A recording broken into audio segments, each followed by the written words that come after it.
आपके पास कितने लोगों के पास जेब में कलम है? कितनों के पास नहीं है? हाथ उठाओ।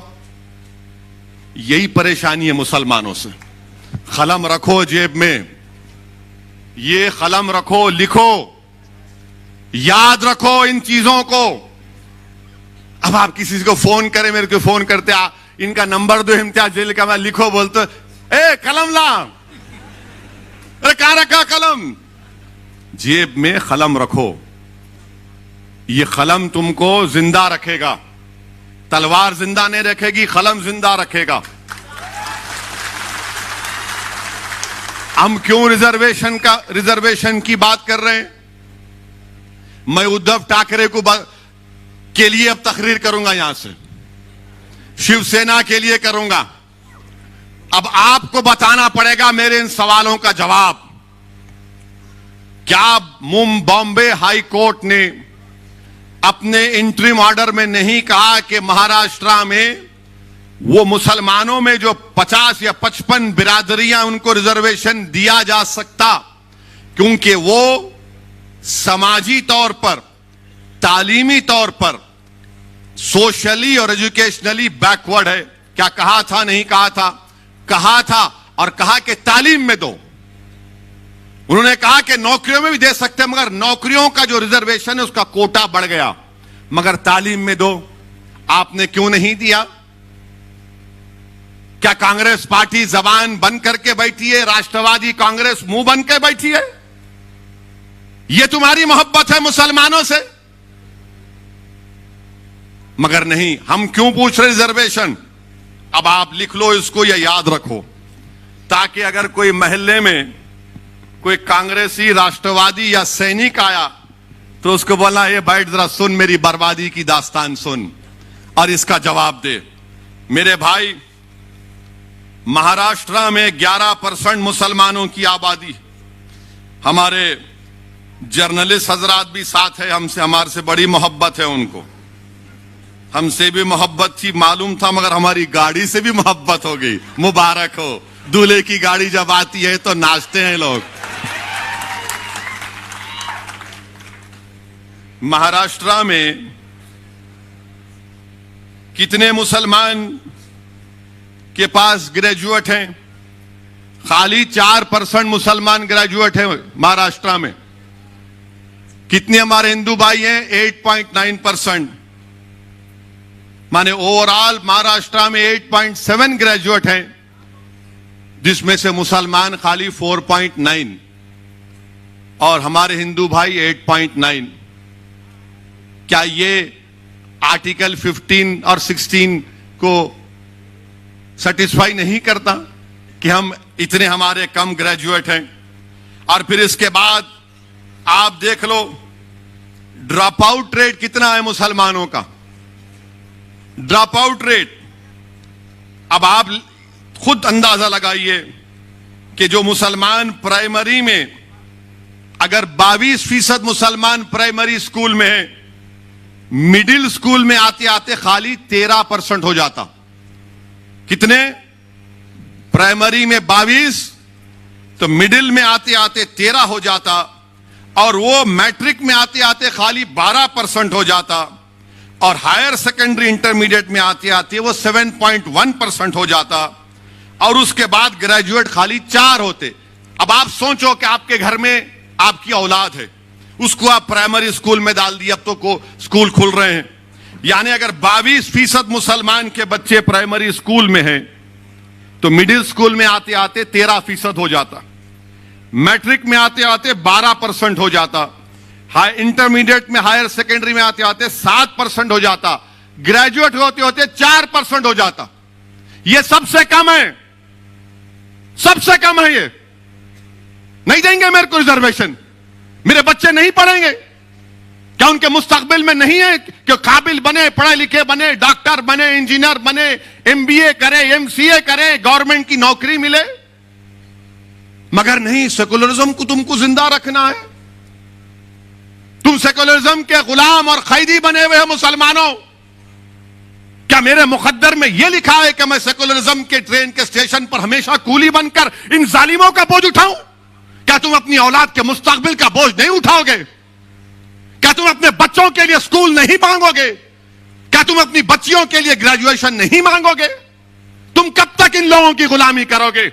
और ये झूठ पे झूठ, झूठ पे झूठ, पीठ पे इतने खंजर मारे गए मुसलमानों के कि पीठ पे कोई जगह बाकी नहीं है जहां पे तुम्हारा जख्म ना हो। इतना धोखा दिया गया। इससे खून खौलता है जब यह पढ़ता हूं मैं। तो मेरी जबान का अगर कोई कहता है कि ओवैसी की जबान कड़वी है तो यह क्या है? फिर मैं घर में जाकर सो जाऊं कि मेरी कौम के बच्चों को स्कूल नहीं है? 22% से स्कूल में दाखिला और ग्रेजुएशन तक सिर्फ 4%। क्या गरीबी मेरा मुकद्दर बना दोगे? क्या गुर्बत मेरी जिंदगी में रहेगा और मेरी औलाद भी रहेगी गुर्बत में? मेरे अजीज दोस्तों और बुजुर्गों, यह बर्बादी की दास्तान है महाराष्ट्र के मुसलमानों की। और फिर ये बोलते, आपको यह भी बताना चाहूंगा, यह पूरा डेटा है। मीडिया के लोग अगर यह समझ रहे हैं कहां से लाया, मैं दिमाग से नहीं लाया हूं, पढ़ के लाया हूं। और मैं कोई ऐसा बोलने वाला नहीं हूं, मैं उसकी तरह नहीं हूं जिसने कहा था किसानों को कैनाल में पानी नहीं आया तो जाके मुंह दो, उसको दिमाग नहीं होगा, मेरे को बहुत दिमाग है।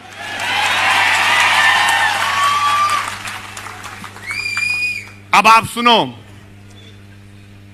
पूरे महाराष्ट्र में कितनी जमीनें, एग्रीकल्चर लैंड कितनी है मुसलमानों के पास रूरल एरिया में। और वो मुसलमानों को मैं याद दिला रहा हूं जो उस वक्त असेंबली के इलेक्शन में जो बैंड बाजा की पार्टी बने हुए थे कांग्रेस राष्ट्रवादी के लिए, सेक्युलरिज्म सेक्युलरिज्म, वोट दो वैसी आ जाएगा। अब बोलो, देखो कितनी जमीन तुम्हारे पास है, जिरात की जमीन, एग्रीकल्चर जमीन, देही इलाकों में। मराठाओं के पास, जिनके पास कोई जमीन नहीं है जिरात की, मराठाओं के 8.66% हैं जिनके पास एग्रीकल्चर की कोई जमीन नहीं है। कितने मुसलमानों के पास एग्रीकल्चर की जमीन नहीं है? अच्छा, यहां कोई गांव से आया? कोई गांव में जमीन है तुम्हारी, है तो हाथ उठाओ। डरो मत, नहीं डरो। कितने, 1 2 जो गांव में जमीन है, जिरात की जमीन, कितने? खाली 4 हाथ उठे, वहां 5 6। अब आप, ये सही है ना? फिर 83% महाराष्ट्र के मुसलमानों के पास रूरल एरिया में, देही इलाकों में कोई ज़राअत की जमीन नहीं है, कोई ज़राअत की जमीन नहीं है। और हमारे मराठा भाइयों के पास 8.66% उनके पास जमीन नहीं है। अच्छा, 2.5 एकड़ जमीन हमारे मराठा भाइयों के पास कितना है? 62.74%। और मुसलमानों के पास 10%। मुबारक हो, सेकुलरिज्म जिंदा है अभी, मुबारक हो तुमको। 62% जिसके पास 2.5 एकड़ जमीन है उसको रिजर्वेशन देंगे। जिसके पास 10% लोगों के पास 2.5 एकड़ जमीन है उसको नहीं देंगे आप, क्योंकि वो गरीब है, तुम तो दौलतमंद हो, तुम्हारे घरों में तो अरब का तेल निकल रहा है ना।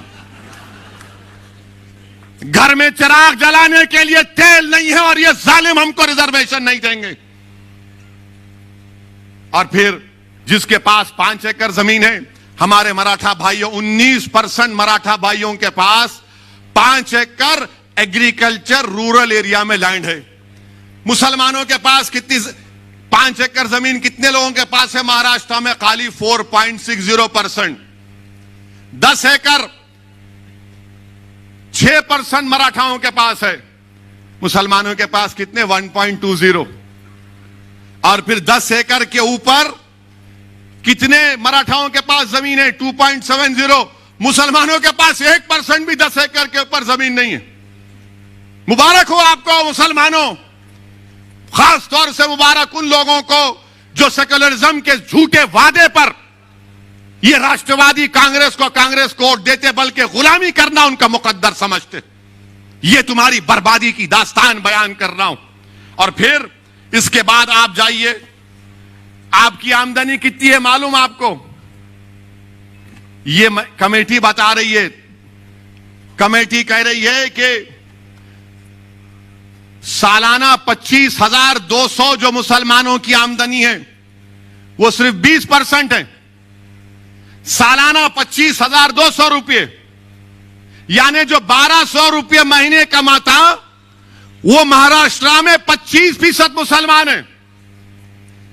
और जो 20% है, जो 25,000 से 2,000 और 50,000 के दरमियान में जो कमाता मुसलमान सालाना 12 महीने में, जो 25,200 से 50,400 कमाता वो 41% है मुसलमान।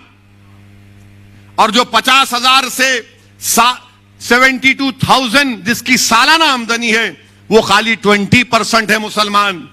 और जो 72,000 से 3,60,000 जो 12 महीने में कमाता वो सिर्फ 17% है। और जो 3,60,000 के ऊपर कमाता वो ओनली 0.36% है। क्या आप खुश हैं इससे? मुझे पूछ बजवा दो, बताइए। क्या आपको शौक नहीं है कि आपकी आमदनी बढ़े ताकि आप अपने बच्चों की शादी कर सके, अपने बच्चों को पढ़ा सके? ये हमारा ड्रॉप आउट रेट क्यों गिरता? 22% पे प्राइमरी है, ग्रेजुएशन में आते आते 4 क्यों होते? जाकर पूछो, हर मुसलमान से कहेगा कि पैसे नहीं है बच्चों को पढ़ाने के लिए। अगर मेरे पास दौलत होती तो पढ़ा देता, बेटी होती तो बोलता है 10th पढ़ ली, अब शादी कराना है 12वीं के बाद। तुम अपने बच्चों को नहीं पढ़ा सक रहे महाराष्ट्र के मुसलमानों, यह तुम्हारी आमदनी है। आप बताओ, आप क्या खामोश बैठेंगे? आप फिर अंदाजा लगाइए। और फिर अब ये हमारे मराठा भाइयों की आमदनी क्या है ये भी देख लो आप। ये भी नंबर लाया हूं, पूरी तैयारी करके आता हूं हमेशा। ये तो आपको बता दिया मैं। अब देखो हमारे मराठा भाइयों की आमदनी जो सालाना 24,000 कमाते वो 22% है। आप 25,000 जो कमाते हो 20% है। और फिर जो हमारे मराठा भाई 24,000 से 50,000 कमाते वो भी 22% है। 50,000 से 1 लाख जो कमाते सालाना 19% है। जो 1 लाख से 4 लाख कमाते वो 8% है। और जो 4 लाख के ऊपर कमाते वो 0.46% है। चलो देख लो दोनों कौन पीछे है, इसका भी कोई जिक्र नहीं करेंगे। अच्छा, फिर एक और आपकी बर्बादी की दास्तान। मुसलमानों को अगर बैंक से लोन लेना है, बैंक से लोन मिलना है तो हमको नहीं मिलता, चप्पल घस जाती है हमारी। मिलिया ही नहीं तेरे को, मुबारक। अब किसको वोट देता तू? फिर सेकुलरिज्म के नाम पे जाता उधर? जाएंगे आप फिर उधर? कितनों को वोट? आप देखो, आप 40% मराठा भाइयों को बैंक से लोन मिलता, मुसलमानों को बैंक कोऑपरेटिव मिला के खाली 5%। वहां 40%, यहां 5%। कोऑपरेटिव सोसाइटियों में 40% मराठा भाइयों को लोन मिलता, मदद मिलती। हमारे पास क्रेडिट सोसाइटी में 2.6। मुबारक हो वो गुलामों को, मुबारकबाद दे रहा हूं जो राष्ट्रवादी कांग्रेस और कांग्रेस का भजन मंडली का काम करते हैं। प्राइवेट मनी लेंडर्स, यानी ये जो प्राइवेट मनी देते, खून चूसते, वो 14% मराठा भाइयों को लोन देते और मुसलमानों को 4%। अच्छा, दोस्त अहबाब जो मराठा भाइयों को मदद करते हो 2% और मुसलमानों में 17%।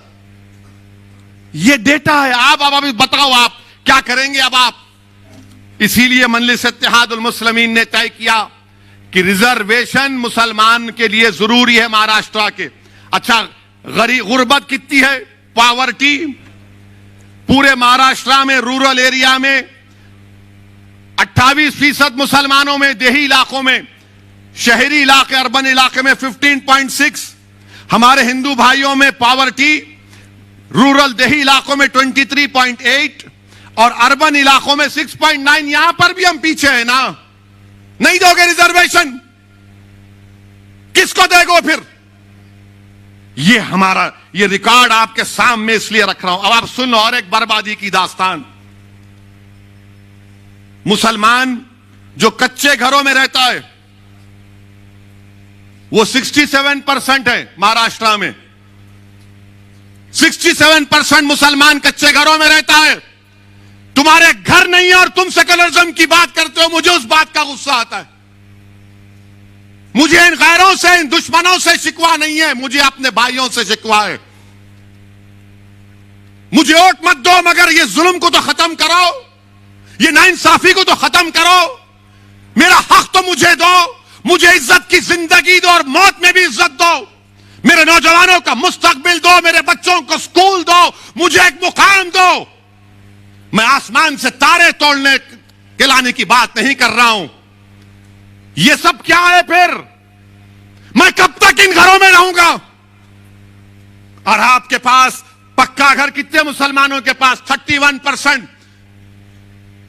31%। और उस घर का भी देख लो मामला क्या है। जो घर बोल रहे थे मुसलमानों के पास 31% घर है। अब आपसे एक सवाल करूंगा और हमारे मीडिया वाले इसका जवाब सुन लेंगे। क्या मुसलमानों के एक घर में 3 लोग नहीं, 3-4 लोग नहीं सोते? कम से कम 3 लोग तो सोते हैं कमरे में, इस्तेमाल करते। जोर से बोलो, इनको मालूम होना ना, नहीं तो इन्हों हमारे पीछे रहते। अब आप ये बताओ,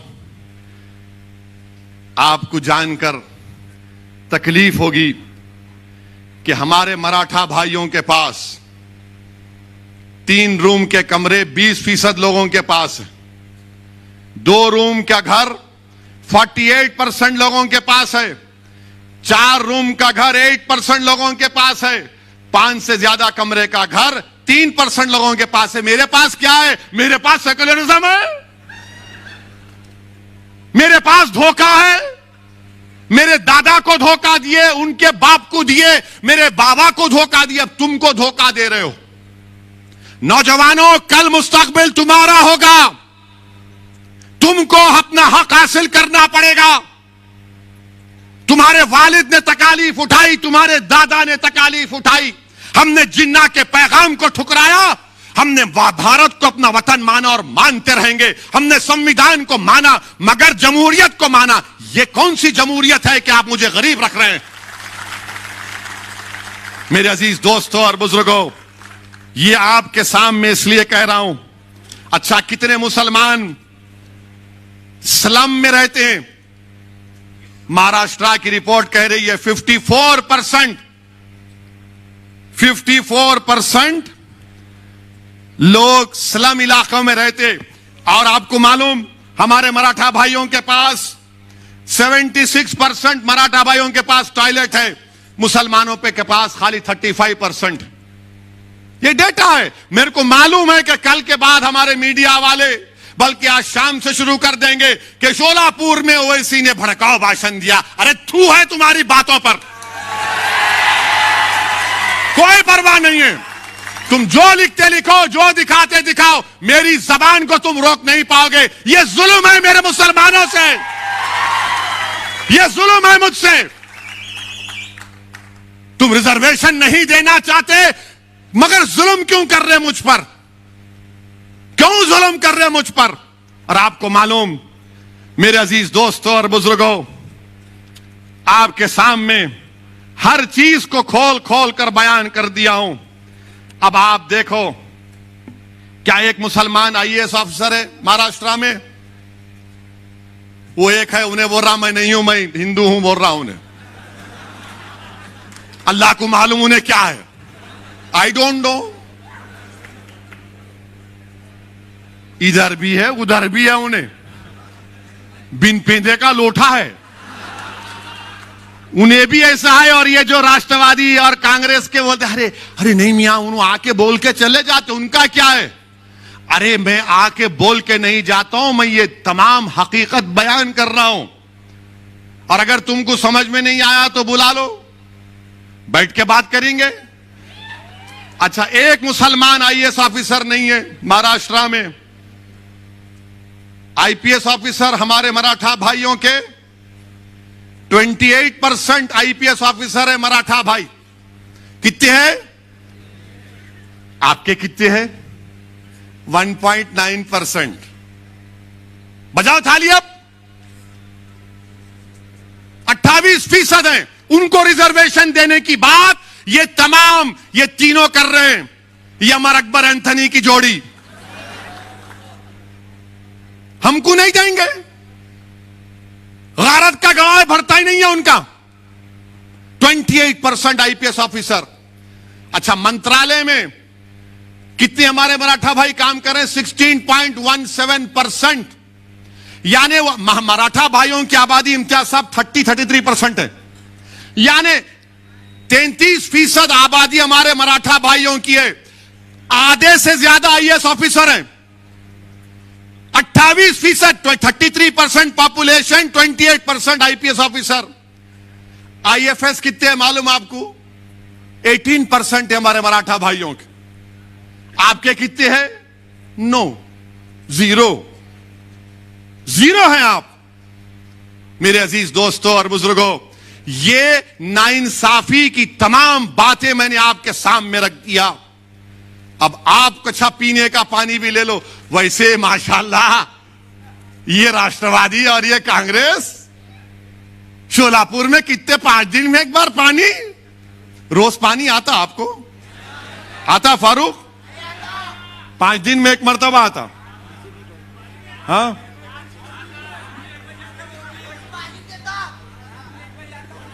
रात में 1 बजे आता। और आता क्या? कितने दिन में आता? तो तुम दोबारा आने देंगे उनको बल्दिया इलेक्शन में? तुम आओगे इंशाअल्लाह ताला। जो पानी नहीं दिए, रिजर्वेशन नहीं दिए, वो घर में बैठेंगे इंशाअल्लाह ताला। यानी ये देखो, आप पानी का भी लिखा हुआ है डेटा। अब तुमको मैं मोटर लगा के जा रहा हूं, ये डेटा दे के खींच, अब दबा के मोटर लगा और खींच अपना रिजर्वेशन। अब तुमको मोटर का काम करना है। अब तुम खामोश नहीं बैठोगे, लगाओगे मोटर। राष्ट्रवादी, कांग्रेस, बीजेपी, शिवसेना का मोटर, ये देख खींच। ये काम करना है आपको। आपको मालूम कितना पानी मिलता? मराठा भाइयों के घर में 35% पानी का कनेक्शन आपके पास, मुसलमानों के पास। यानी पब्लिक टैप, पब्लिक सब मिला के कितना है बोलू? Public water tap 46%। अपने पास खाली हैंड पंप। बोरवेल 16% मराठा भाइयों को, यहां पे खाली 4%। आप बताओ मेरे भाई, आप बताइए फिर। अब आप, इसीलिए मजलिस ने इन तमाम बातों को महसूस किया और हमने यह फैसला लिया कि अब और इस पर इंतजार नहीं किया जा सकता। हमको मुसलमानों के जो 50 बरादरियां हैं, जिनको हाई कोर्ट ने कहा कि इनको रिजर्वेशन मिल सकता है, मिलेगा।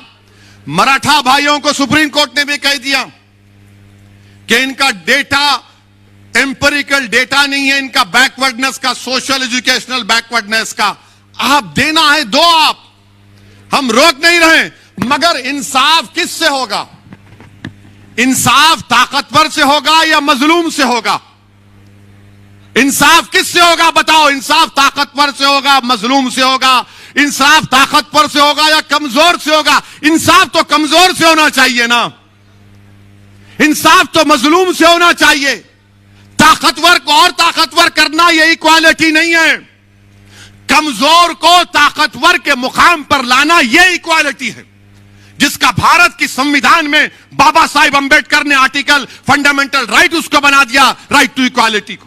हम तो वही पूछ रहे हैं मेरे अजीज दोस्तों और बुजुर्गों। यही चंद गुजारिशात मुझे आप तक करना था। 11 दिसंबर को चलो मुंबई का प्रोग्राम है, उसमें जरूर शिरकत करिए। अगर आप नहीं आ सकते तो उसके लिए दुआ करिए। और मैं ये महाराष्ट्र की सरकार से कह रहा हूं, ये अमरावती में जो तबाही और बर्बादी हुई, ठीक नहीं हुआ। क्या कर रहे थे हुकूमत आपकी? कैसा किसी दुकानों को जलाया गया? किसने किया ये? चाहे किसी मजहब के मानने वाले की दुकान हो। क्या सरकार चला रहे हैं तुम लोग? लॉ एंड ऑर्डर मेंटेन करना नहीं आता तुमको नहीं मालूम था कि गड़बड़ होगी? किसने जुलूस निकाला वहां अमरावती में? दुकानों को तशद्दुद के जरिए बर्बाद कर दिया गया। मंजलिस हमेशा से तशद्दुद किया है, मगर यह सरकार की जिम्मेदारी है। मेरे अजीज दोस्तों और बुजुर्गों, यही चंद बातें आप तक पहुंचाना था। अभी तो ये स्टार्ट लिया हूं, फिर आऊंगा, मैदान में जलसा होगा, इंशाअल्लाह आधी बात करेंगे पूरी। मगर आपसे गुजारिश है कि मैंने इन अहम बातों का जिक्र किया, सोचिए थोड़ी देर के लिए, यहां से एक फिक्र लेकर जाओ। याद रखो कि मुस्तकबिल आपका है, रिजर्वेशन मुसलमानों का हक है। और महाराष्ट्र की सरकार, ये तीनों पार्टियों की सरकार अगर ये सेकुलरिज्म को, इक्वालिटी को मानते हैं तो इनको महाराष्ट्र के मुसलमानों को रिजर्वेशन देना पड़ेगा। नागपुर के असेंबली के सेशन में बिल लाओ और महाराष्ट्र के मुसलमानों से इंसाफ करो। अस्सलाम वालेकुम व रहमतुल्लाहि व बरकातुहू। बहुत बहुत शुक्रिया। एक खास कर ऐलान है कि मजलिस इत्तेहादुल मुस्लिमीन शहर शोलापुर के सभी पदस्थ अधिकारियों की जानिब से